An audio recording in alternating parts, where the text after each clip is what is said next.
L'association Kousmine est une association de sympathisants de la méthode Kousmine. Alors, qui était Kousmine? Catherine Kousmine, c'est une femme médecin qui est née en 1905 et qui est décédée en 1992 et qui avait mis au point une méthode pour soigner des patients dont la base essentielle était l'alimentation. Nous proposons des stages alimentation niveau 1 et niveau 2 pour apprendre aux gens, d'une part en cuisine, à élaborer des plats délicieux, simples et de santé, et d'autre part, pour ma part, je fais des cours, enfin des conférences, des mini-conférences pour expliquer un peu le fonctionnement du corps humain et puis ce que deviennent ces aliments dans notre corps. Ce stage d'alimentation santé, bien sûr, l'idée c'est d'avoir beaucoup de pratique, c'est-à-dire de la théorie à l'assiette. Donc ici dans la cuisine, on va préparer tous les repas ensemble avec les stagiaires, expliquer comment les menus ont été composés, pourquoi aujourd'hui comme ça. On va préparer ensemble le petit déjeuner. Donc bien sûr, les premiers jours, on va expliquer la crème Ludwig, à quoi elle correspond, pourquoi Catherine Kousmine l'avait mis en place, comment la faire.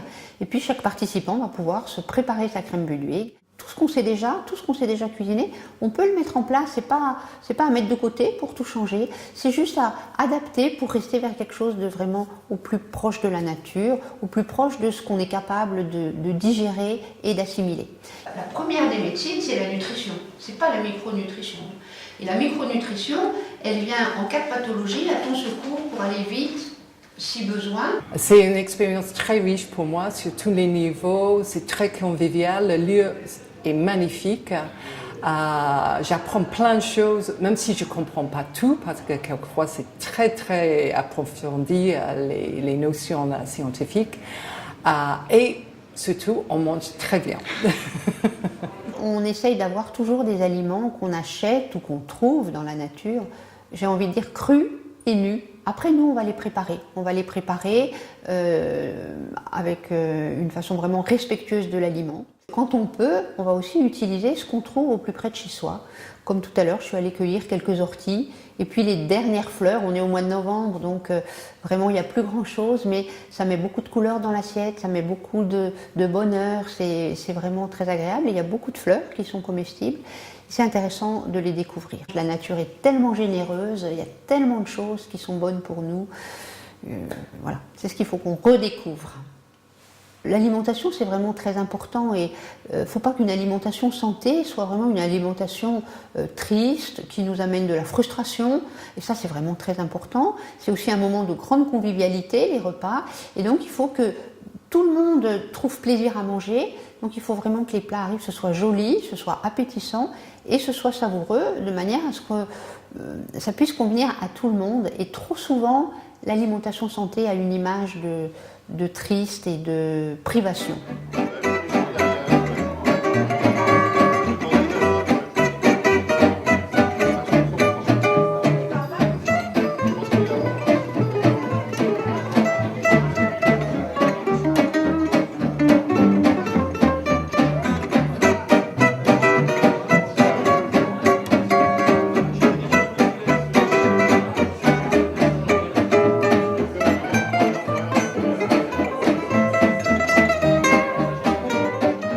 Avec de la cuisine vapeur, on peut faire des choses délicieuses, absolument délicieuses, alors que ça a une connotation au départ, légumes bouillis, légumes cuits, pas sans saveur et tout, alors qu'on peut vraiment faire de très très bonnes choses. On peut s'alimenter de façon ludique et saine en fin de compte. Je ressens les bienfaits de cette alimentation parce qu'elle m'a permis de perdre 13 kilos, sans effort, sans régime. Avec, je dirais, le plaisir de manger, mais de manger des choses différemment. Bien manger, malheureusement, de nos jours, ça s'apprend puisque l'industrie agroalimentaire a complètement pollué, on va dire, nos assiettes et qu'il est très difficile de se repérer parmi toutes les propositions dans les supermarchés et autres dans notre alimentation. L'alimentation santé durable, si on devait la résumer en quelques mots, c'est frais, local et de saison. Et pour conclure, je voudrais rappeler la phrase de Catherine Kousmine qui nous disait « Notre corps est un temple, n'y faisons pas entrer n'importe quoi ».